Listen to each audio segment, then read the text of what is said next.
Atlanta, live from K.L.P studios.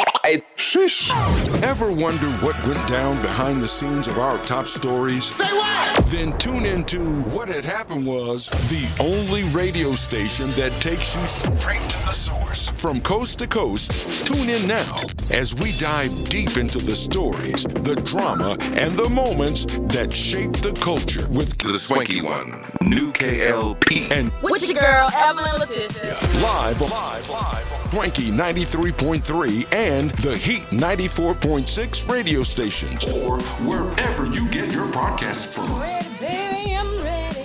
Baby, Yes. I'm ready. Yeah. I guess if you like it, then I love mean, if you like it, it. That's how they what you trying to do?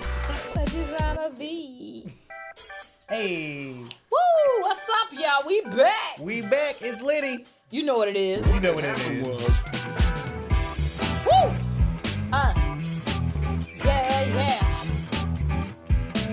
I'm one of your hosts, Evelyn Letitia. And I'm your host, K.L.P. what had happened was. Hey. Yeah. Come What on. had happened was. In case you don't know the podcast, What had happened Just in case if was. you don't know. we here to remind you. What had happened Hey. was. Ow! Here we go. What had happened was. Go now. What had happened was. Ladies and gentlemen, boys and girls, we back again. Holly favored. Ladies Holly and gentlemen, favored. welcome to the ever What had happened growing was. What Had Happened Was podcast. We hope that y'all liked last week's episode.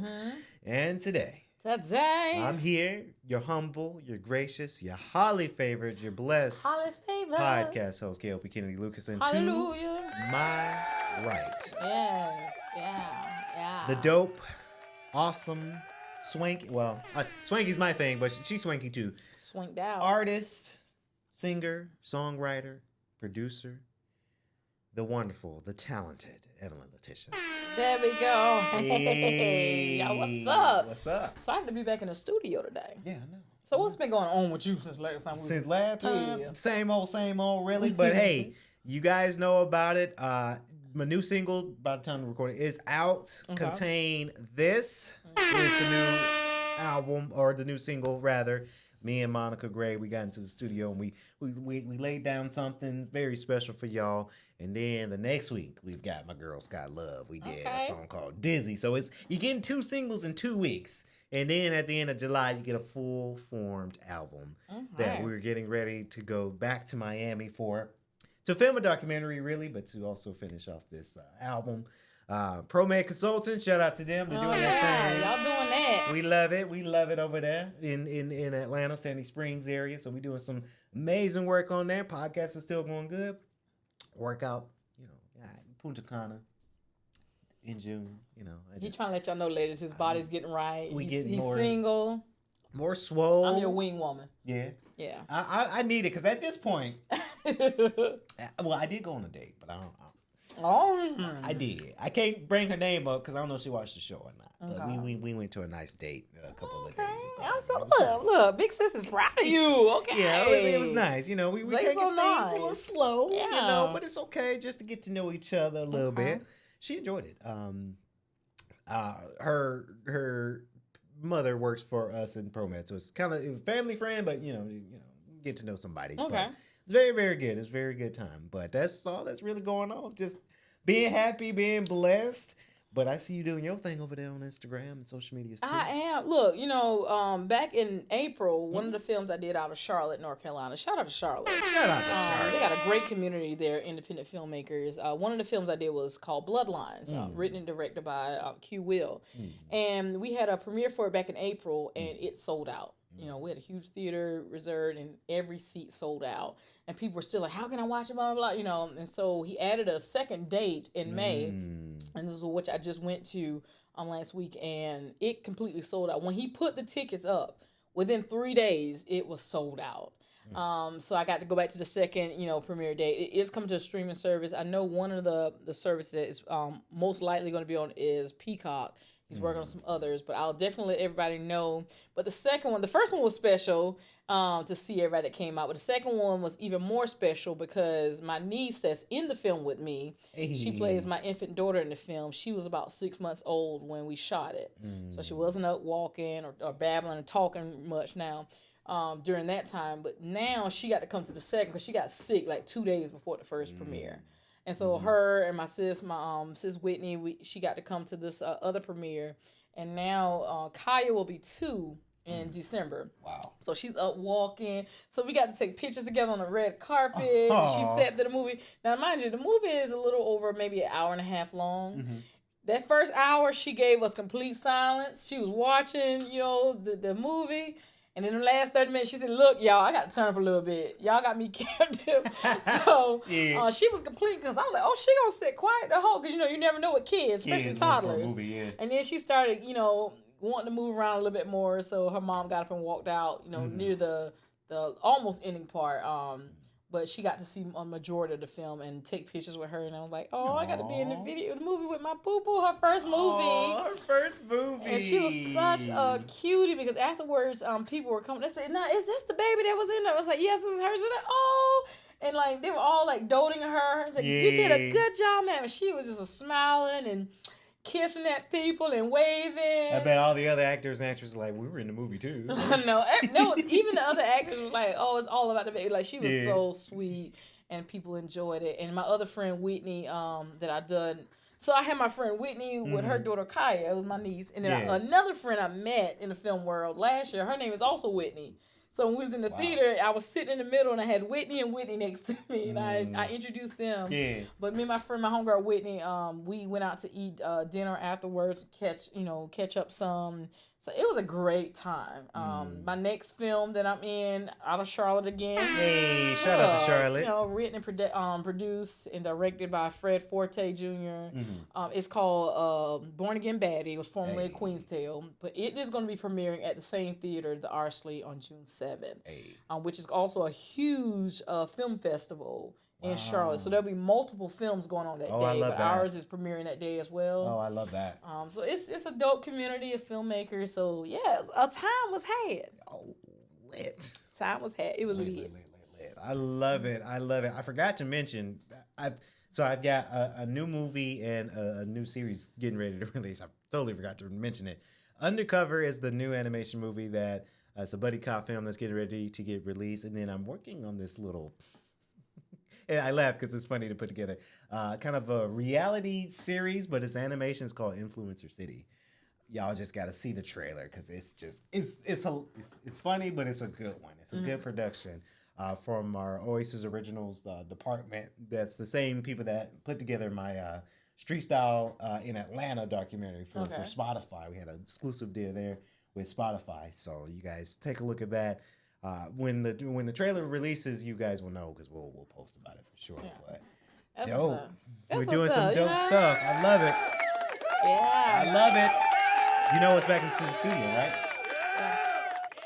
Yo, this time around, I've been saying on multiple episodes, I told Kennedy I released the EP back in 2016 called Finally, and I had like maybe 100 hard copies that I printed at the time, and I sold most of them. But I still had like 3 hard copies at the house.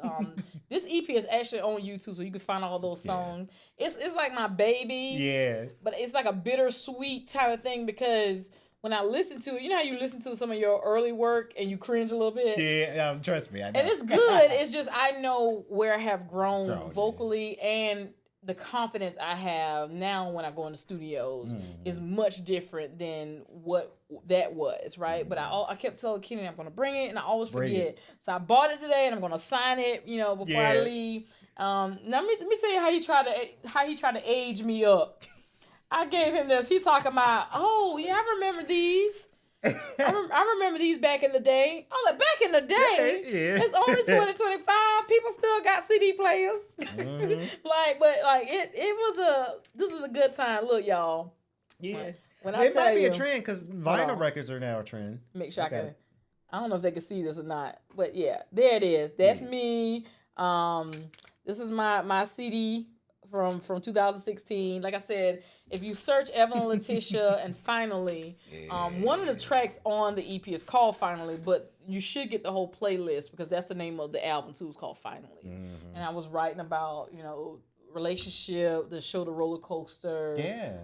Of a relationship that was ending and all the emotional things going on through that time. But I've grown so much focus. I listen to it here and there. Would you ever get this vinyl? Because I know there's companies like for artists. I don't know. I think about it because right now I collect a lot of vinyls. Like I love to go to thrift stores and find old vinyls, and I got a collection. And that's one reason I have the old a box. It's a vinyl player, but it plays vinyls, it plays cassette tapes, and it plays CDs. Oh, that's cool. And you can hook an aux cord to it. You can go on the radio too. So it got multiple functions. So I have CD, like all my old CDs I used to burn in high school stuff. Oh, I still got all those CDs where when I used to be on the choir and stuff in church growing up, and they would burn you your CD so you can go home and practice your music. Yeah. I got all the gospel songs on it, so there's days I be in my house cleaning up, and I pop CDs in because I still can, Pop them in. still can, but I'll think about it, getting it done in vinyl. Yeah, I'm thinking about both my albums, getting them in the vinyl just to have. And there's companies that do that, so it's okay, how much you pay for that? Might even get two, one that I could play and one that I could plaque. Yeah, that's a good idea. Ooh, that's such a good idea. I'm glad I remembered today. Yeah. Thank you for that. Even though he tried to make me feel old. Like, we literally 8 years apart. He told me, I remember these back in the day. Sir, back in the day. Back in the day. Now, speaking of artists, we got a spicy podcast. One of my favorite R&B artists, hands down, besides Tank, is Chris Brown. Chris Breezy. Love him or hate him, he is vocally, he's amazing. Yeah. We actually getting ready to see him in August. Okay. Yeah, I think at the SunTrust Park, Truist Park. I'm like, what's the name of the park now? Truist Park. We're going to go see him. I guess he's performing at the actual stadium, and then we got some tickets. We're going to go see him. So I can't wait to see him because I like Residuals. I like Under the Influence. Yeah. I like his old stuff like No Air with Jordan Sparks, right? But legal stuff aside, that boy good. He good. He's amazing. Now, he did the unthinkable, right? Now, he's been traveling all over the world, right? He recently went to London, got a little bit of a trouble, but he went home scot-free. Yeah, 2 years ago. 2 years ago. Mind you, it's been 2 years. 2 years. I'm like, hey, scot-free. I'm back in the States, But recently. He went back. He went back. Oh, boy, howdy, they were waiting for him. And now he locked up. They won't let him out. They locked him up. Very, very sad. I think it was kind of a dumb moment on his part because those warrants don't go away. If you have a warrant for your arrest for something, they don't go away. Unless you, paid the fine or you did your time or you paid that ticket, whatever, those warrants don't go away. Yeah. All right. Now, there's this young lady here. She's really going into this. She's hilarious. She's on Instagram. Her handle is The Luncheon Lawyer. I love it. And she is talking about Chris Brown and what happened. She kind of sums up what had happened was literally. So we're going to play what she got to say. Hold on.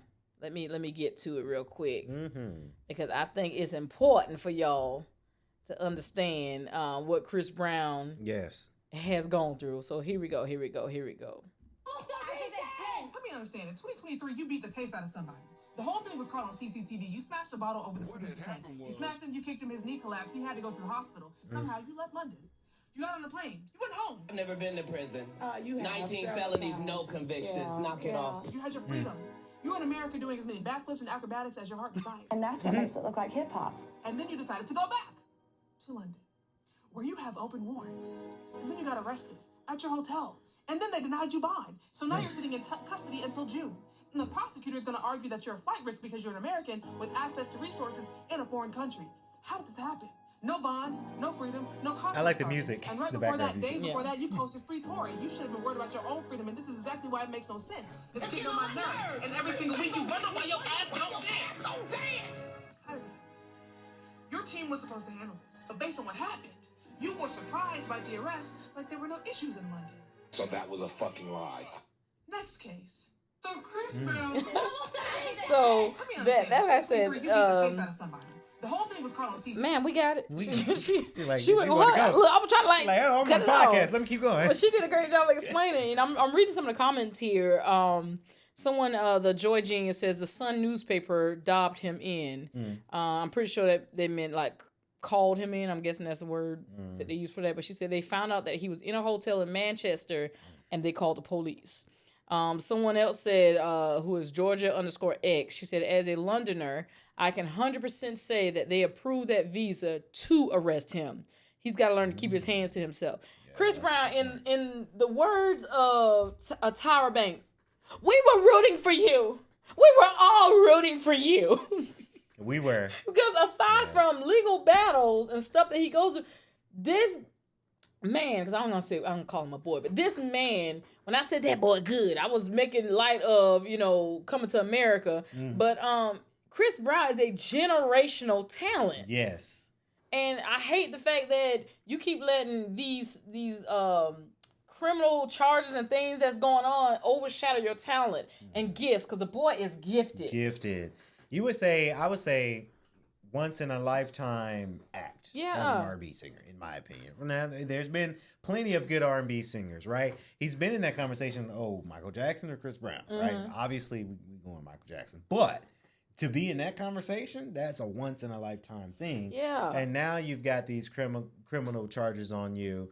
And now, believe it or not, I know him and Rihanna was years ago, but it still haunts him to this day. Oh, yeah. It's still a stable. Which that in itself is always crazy to me, because Chris Brown is not the first nor the last to put his hands on a woman. Right. In fact, there are lots of stars who have, but none of their past has dragged on the way they drag on Chris Brown's past. Yes. Even after the documentary came out, that we finally heard his side of what happened that night and how Rihanna was instigating everything and started hitting on him first. We heard the details of that, but there's other white entertainers, white artists who have had similar backgrounds. They don't bring up their bad background every chance they get, but they just won't leave Chris Brown alone. And it doesn't help that Chris Brown keep putting himself in these same situations either. That's the thing. Right? It's like you keep putting yourself in these same situations. Just leave it alone. Yeah, and then you hollering free Tory. Somebody said, Long Netta said, well, he said free Tory, and the universe said, how about you join him? I mean, you don't say nothing serious. I mean, nothing serious. How about you join him instead? I'm just like, oh my goodness. Yeah. And somebody, I think his tour is starting in June. I think someone said it was supposed to start like June 8th, but they're denying his bond that he want to be released to June 13th. So people like, so y'all gonna refund us our money? Yeah, because I just mentioned we're going to go see him in August here in Atlanta. Yeah. So it's like, will he be able to perform? Well, and the question is, even if he makes bond or they let him out June 13th, will he be allowed to leave London? That's true. Because part of, like you said, they wouldn't give him bond because he's a flight risk. Clearly he is, because after the incident, you didn't hang around, which nobody would, but he's already left the country for 2 years. So you got to think, or will they let him leave the country to come back to the U.S.? Yeah. I don't know. Yeah. I don't know. Because it's too late to settle. I'm not saying that, hey, don't beat somebody up and then try to just pay them for beating them up. No, that's not the case. But, like, they ain't going to settle no more, right? This might be a whole case on the London territory.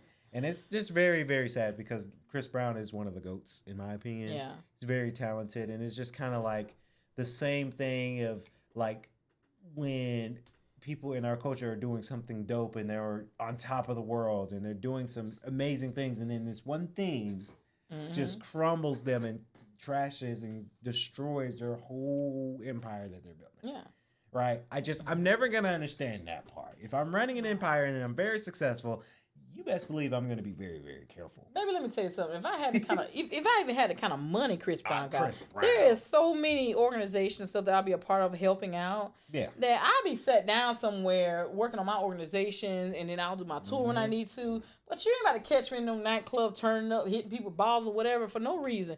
And I'm reading these comments. Rum Cake said, not him returning to the scene of the crime. Shaking my head. Yeah, I mean, that's essentially what he did. Someone said, _ Pavy J _ said, the way England wouldn't have been anywhere on my tour lineup. I know that's right. If I know I committed a crime, and I got on a plane and hopped myself back to the U.S. of A.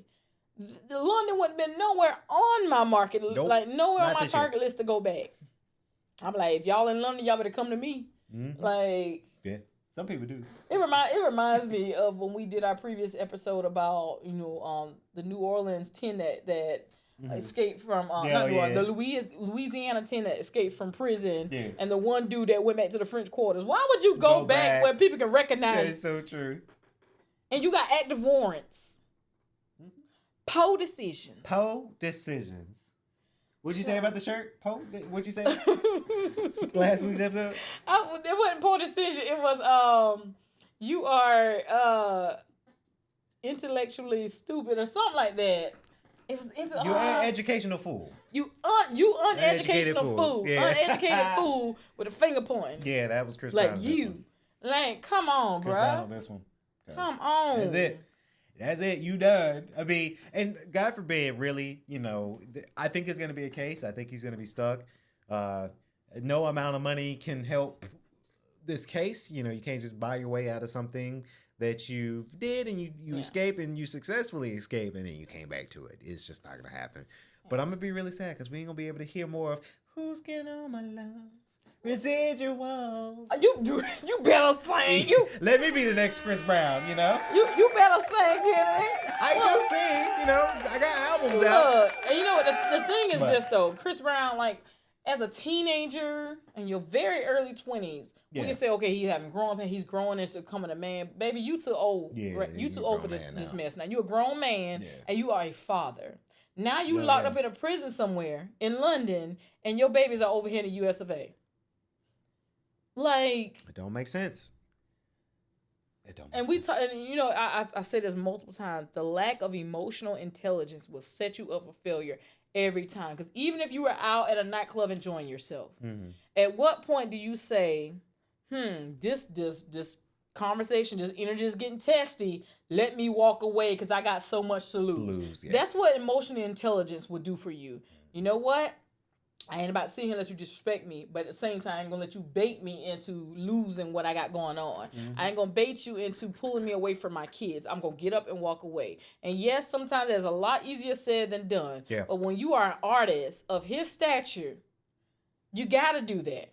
Let them call you a punk. Let them say, oh, you ain't want to smoke. He walked away. Let them say all that, because while they saying all that, they got to go back home to whatever home they got that don't compare to nothing you have going on, right? And what you're doing is feeding a whole lot more people, from the people that go on tour with you to the people that are helping buy your albums, the organizations that you may be paying into. You have a whole lot more to lose. Let them people talk. I've never understood that. I never understood that either. Give me some millions. I'm going to show y'all what to do with it. If there's any celebrity out there that needs help in seeing how you can make your millions work for you and work for your community and stay out of trouble, baby, let me be your guinea pig. Yeah.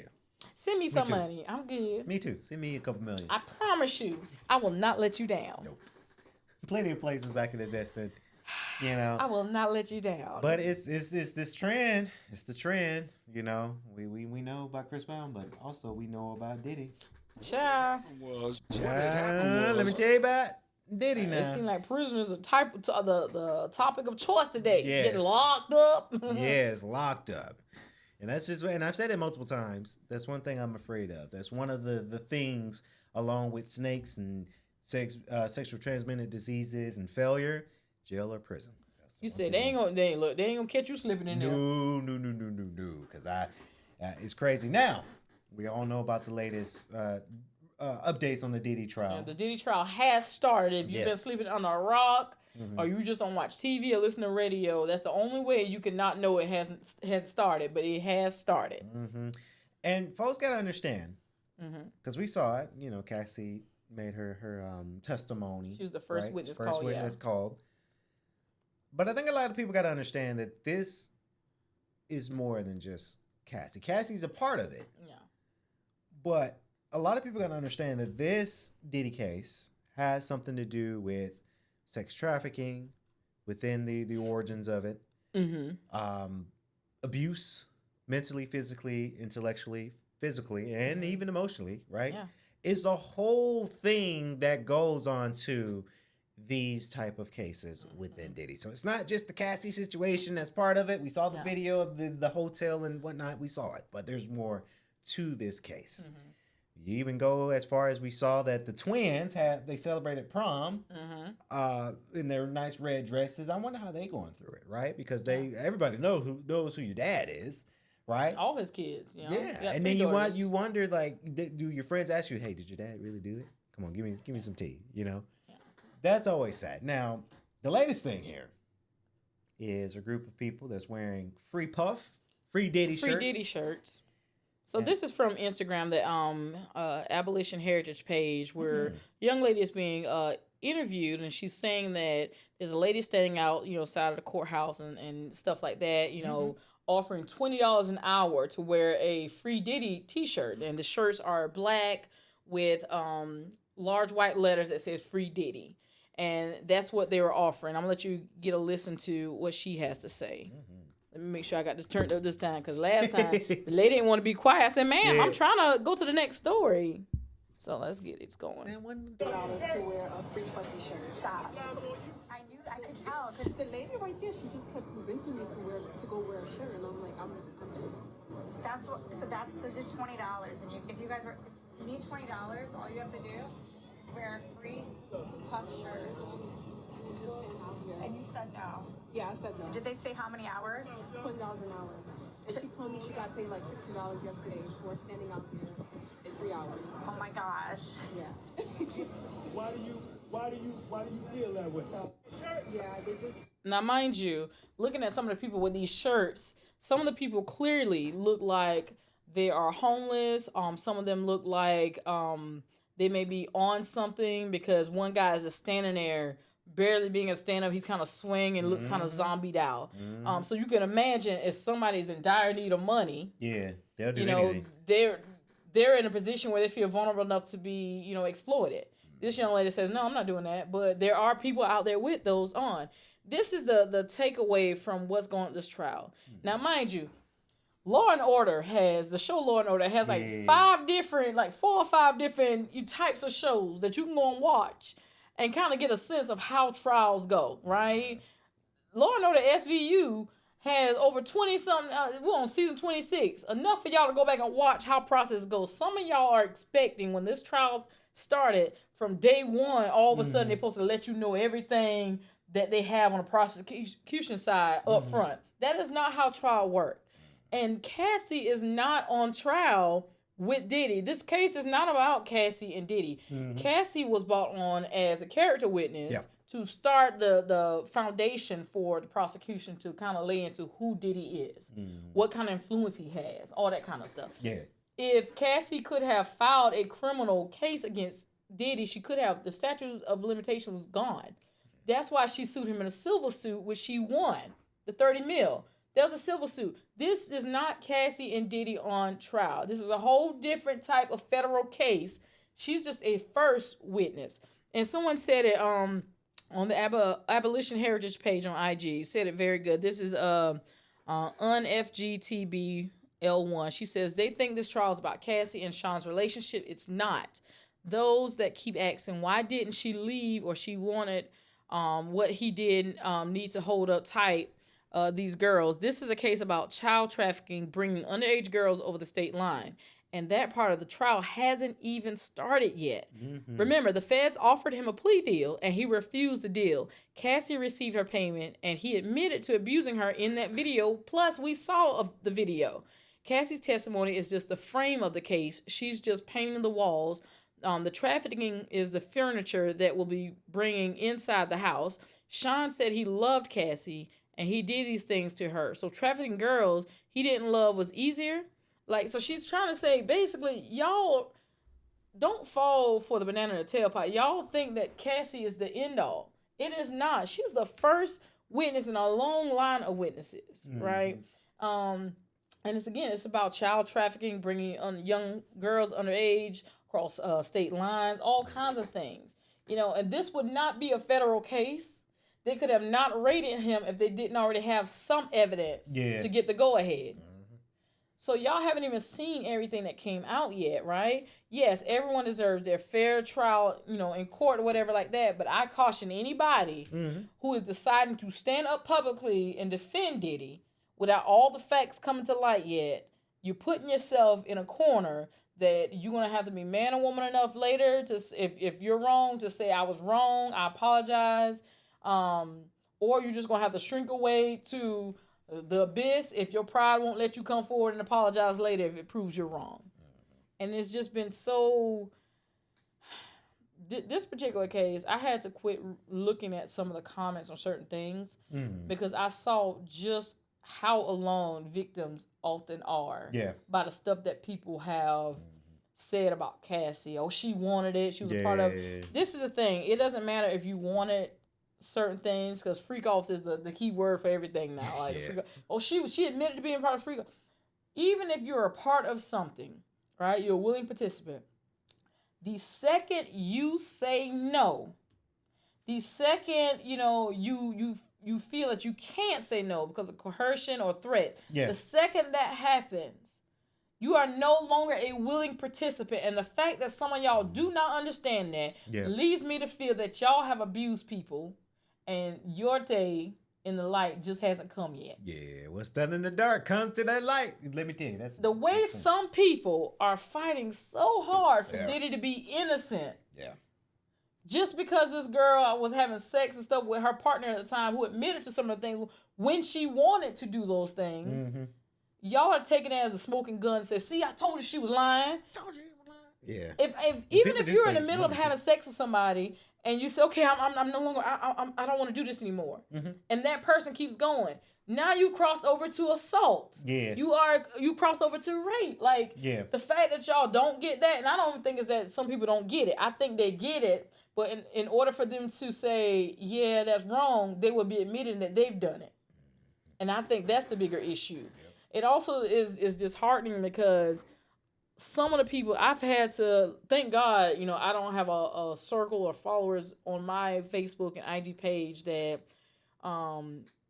believe in that a certain type of way, because I didn't have to unfriend a whole lot of people, but a few people I had to get rid of. Right. Because some of y'all have daughters and sons. We neglect the boys that get molested and taken advantage of often. But some of y'all, the rhetoric that y'all speak with is the same reason why some of your children are being abused right now and they won't come to you. Because they've sat around and heard you talk about victims in such a vile way that they don't think you would ever believe them. And then when the truth finally does come out, if it ever does come out one day, you're going to be looking up saying, well, why didn't you tell me? Why would I tell you when during the entire Diddy trial and other trials, you sat there and defended somebody when I was going through this? Why would I tell you that? Yeah. I remember going back and forth with a man online. This was probably like a year ago when this stuff first started coming out. And he was so adamant, like, I got a daughter. That would never happen to my daughter. And I said, sir, you don't know what your daughter, let alone your wife, don't tell you in order to protect you. Yep. He's like, no, they can always come to me, blah, blah. I said, you don't understand. There are plenty of women right now who are being abused that will not go to the men in their family because they know those men will cut up and hurt somebody, and they would rather be in silence, like rather be in silence and suffering than to see their loved one go to jail. That's true. And he was just so adamant, my daughter would tell me. I said, okay. And there were other women trying to tell him the same thing, especially if we've had those experiences. It was like, no, I didn't tell my dad, or I didn't tell my brother because I knew they would cut up and kill somebody, Yeah, But this man was just so adamant that my wife or my daughters will always tell me. I said, okay, sir. I just let it go. I let it go. But like, then you think you think your wife and daughter would tell you, but how do you know? Yeah, and then there's some even more disheartening is there's some women who have been defending. Yeah. See, I know Diddy was he's innocent because look, Cassie admitted she was in the freak offs and she lied. I was like, y'all, you know what? I just had to disconnect from social media because.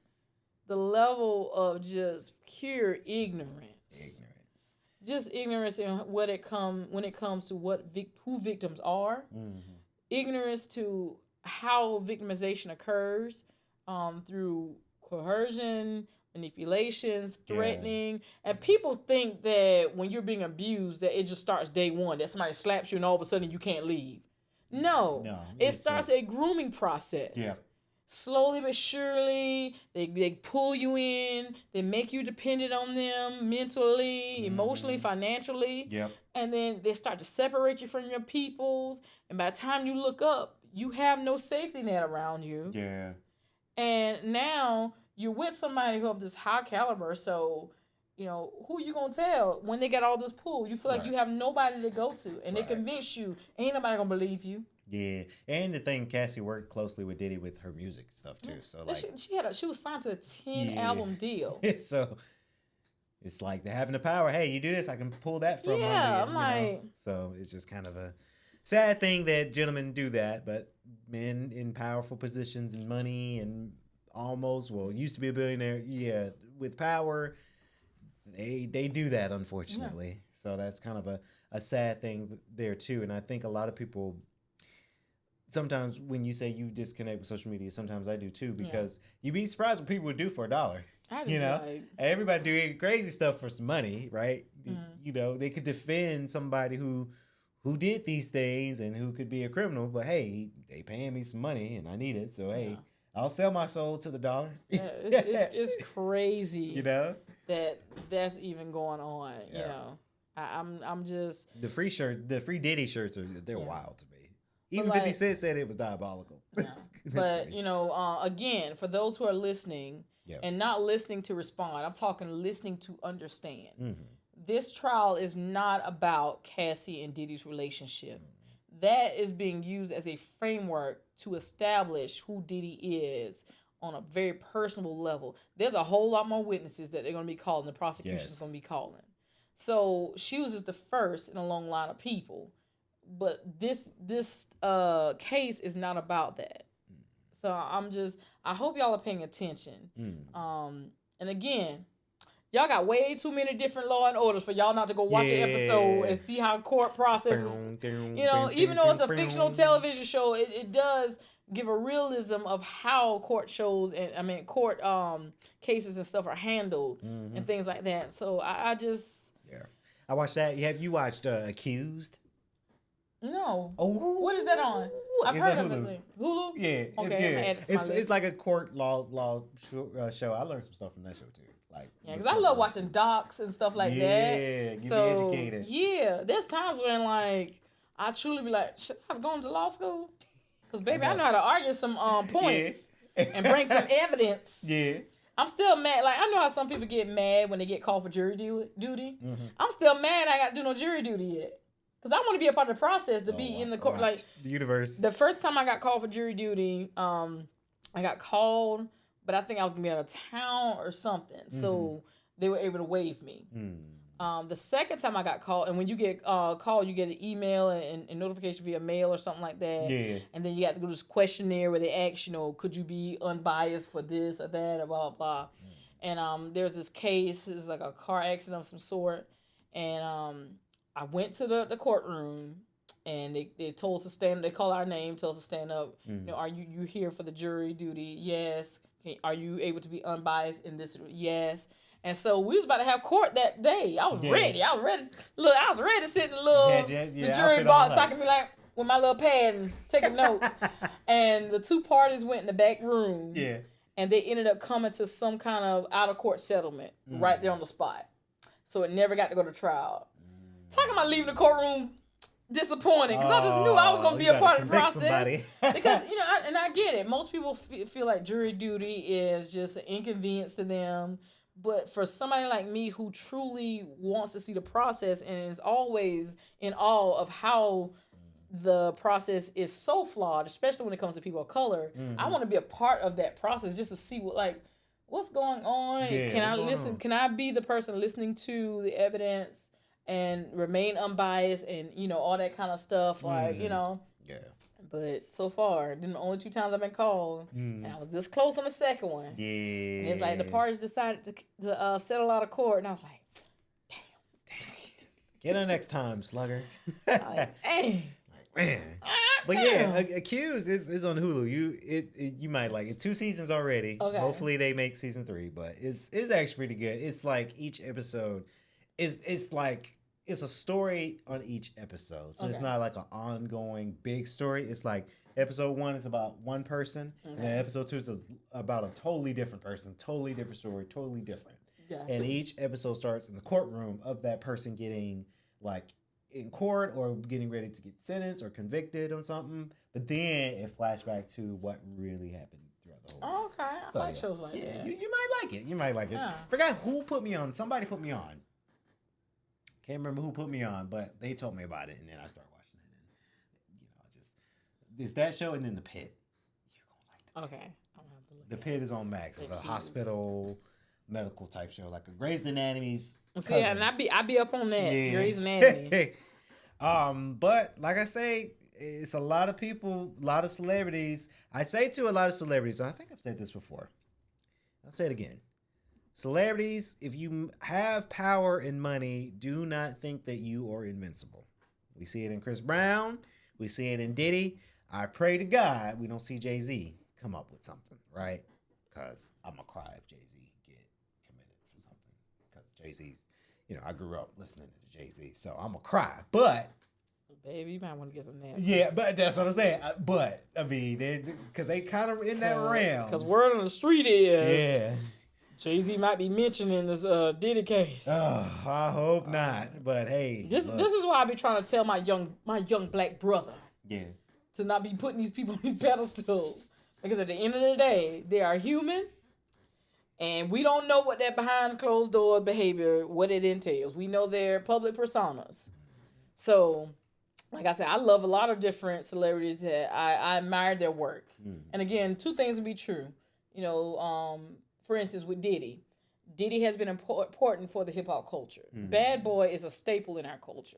From the artists that have come out of there, Sean John as a clothing line, all the shows, like I was telling Kennedy prior to us recording, I came up during the reality TV of what we have today is not the reality TV of what it was 20 years ago, right? Reality TV today, they have a lot of storylines that this is what we're going to try to capture today. Whereas back in the day, reality TV was, we just going to start recording and whatever we get. Like right now, a lot of storylines are forced and all that kind of stuff. But I grew up I seen all the seasons of Making the Band. So even 2 of his biggest groups, Danity Kane and Day 26, I saw all of those episodes. He even had a reality show, I Want to Work with Diddy. Saw all of those, and so I got glimpses of his personality during those eras that I was like, ain't no way he talking to me like that. Or I'm like, no, I don't think I want to work for Diddy, because we would bump heads.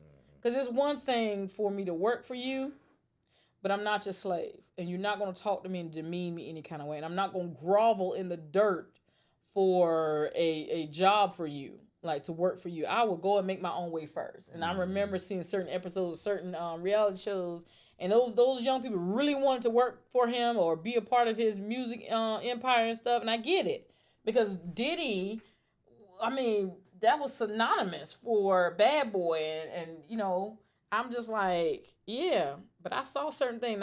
I still will never forget when he went off on Lorianne Gibson, who is a phenomenal choreographer and stuff. And it was one of the Making the Band seasons. And he told him, cut them cameras. And they cut the cameras off, but the audio kept playing.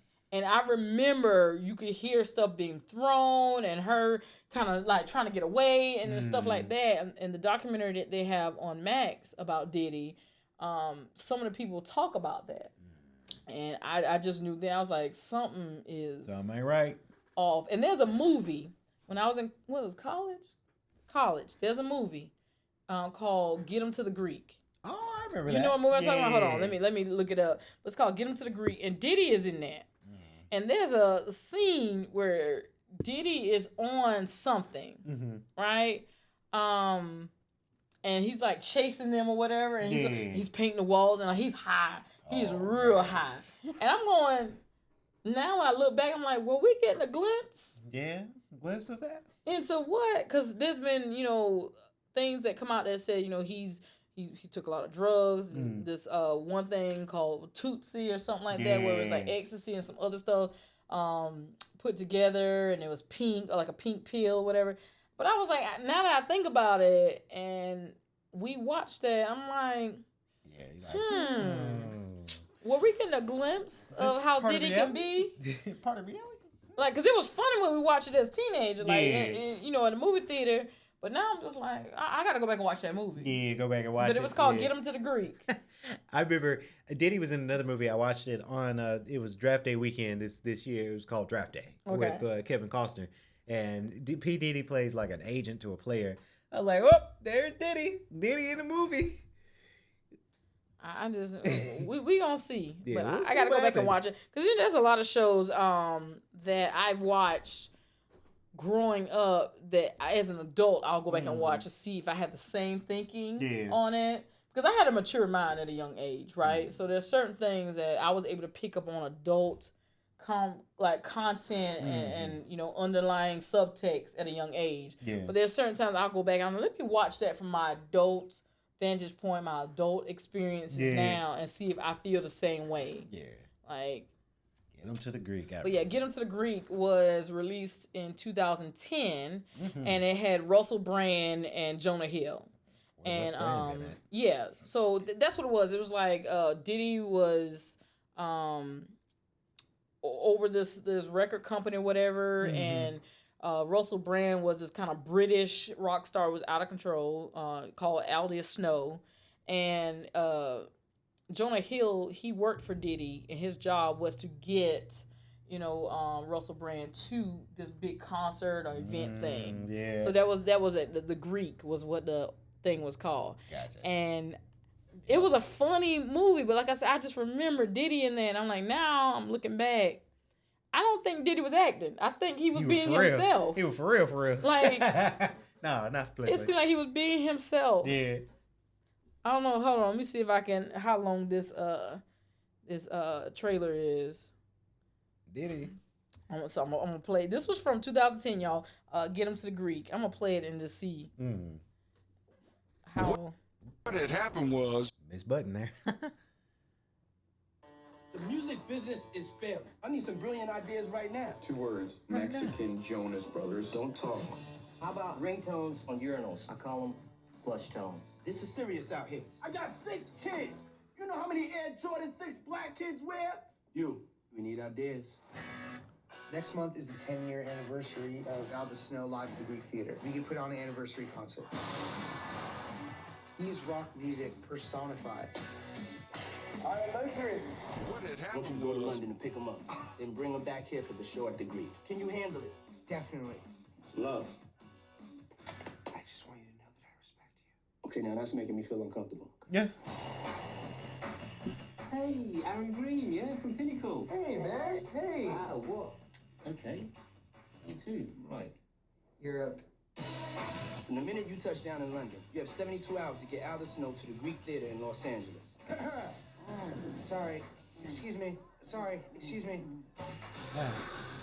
Can we please go? Doesn't it make sense that we would stay here and have the time of your life? This is super fun. Have you ever drunk absinthe like from the 1900s? No. Your job is to control the artist. If he's too messed up, you hit him with this adrenaline needle. Like from Pulp Fiction?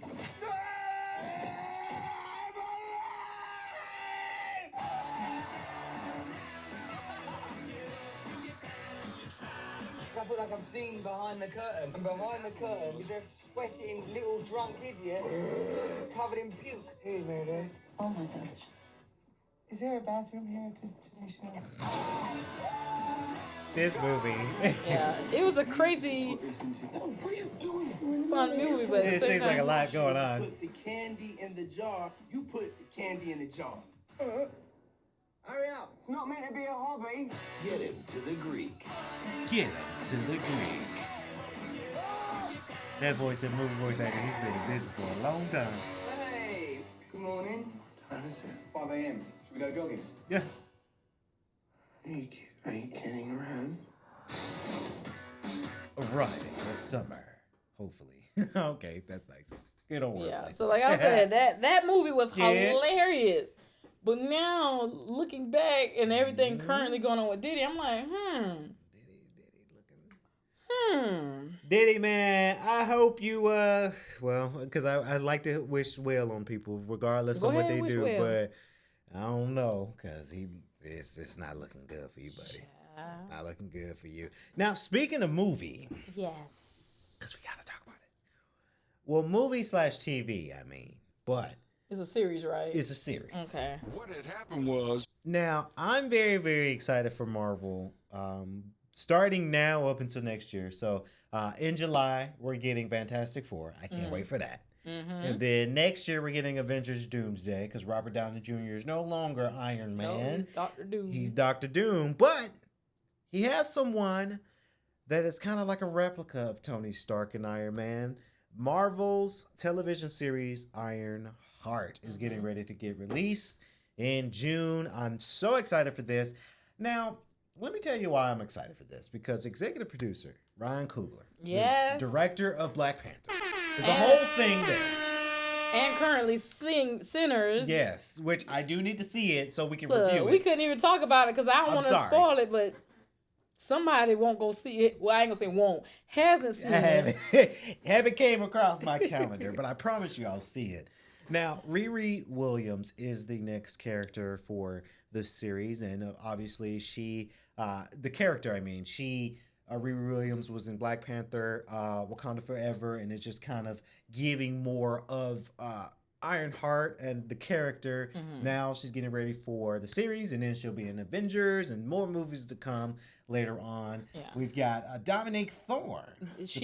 Dominique Thorne, yeah, she's the one that's portraying her. Riri Williams. So I'm gonna play the trailer real quick. what had happened was If it's playing, there it is.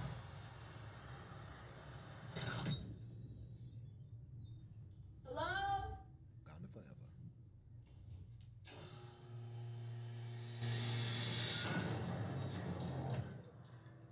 For real?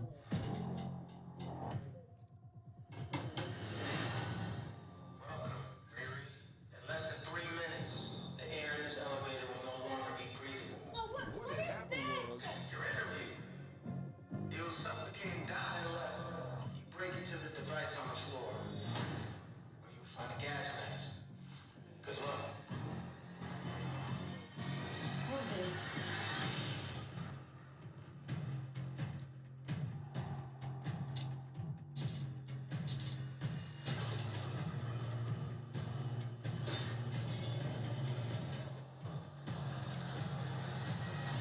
I heard Riri Williams was a genius. I love it. I love it. So you win her out. Oh, they got him in there. what had happened was Riri, I see you. I see you're fed up, waiting to be acknowledged for your greatness. Look at that. You are not the first genius at MIT. How come you're not working at one of those fancy tech firms? After my internship abroad, Internship in Wakanda. undeniable, something Important. iconic. June Give 24th. you the tools to help you carry out your vision. But anyone who's ever accomplished anything iconic in life has had to do some questionable things to get it done.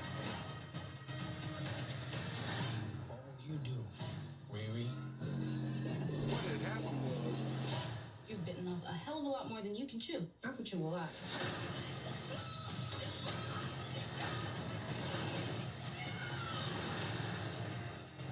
You know nothing about this man.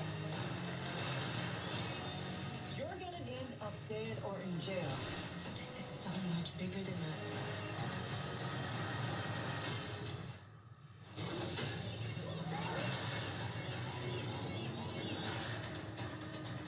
what had happened was This is wild. A shady bunker. My bunker's not shady. Would a shady bunker have that on the wall? Yeah. It's literally above a crate of self-guided missiles. I'm returning those. I am so ready. Let me tell you, she is the next Iron Woman. Yeah. I was gonna say I'm Iron. excited. Oh, my bad, y'all.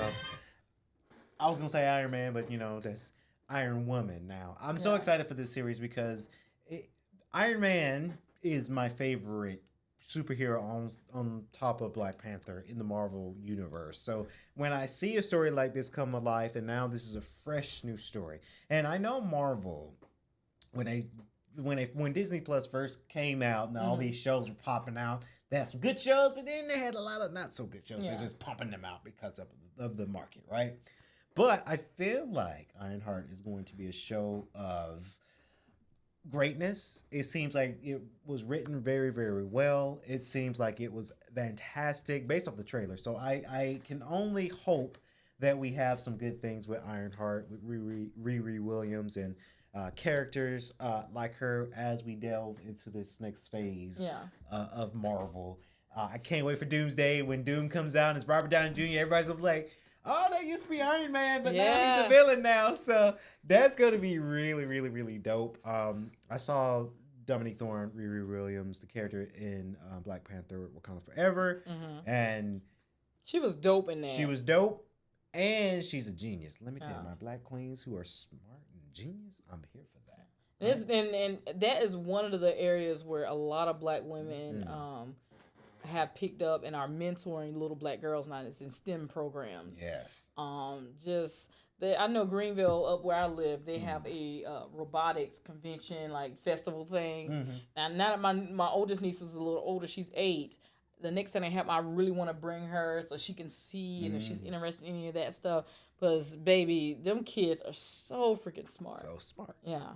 I love it. I'm ready to see this. Just watching the video, like the trailer, I'm like, oh my gosh, yes, this little black queen. Yeah, I do hope that they promote the trailer and the show more as we get closer to June 24th. I don't want it to be like, just watch it on YouTube. We'll call it a day, but we're promoting the heck out of Thunderbolts and all the other stuff.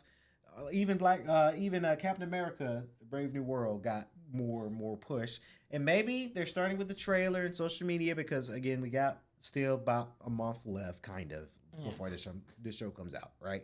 But I do want to see more promo pieces with Ironheart because it's the original story, it's a new story, and it's a new character to us.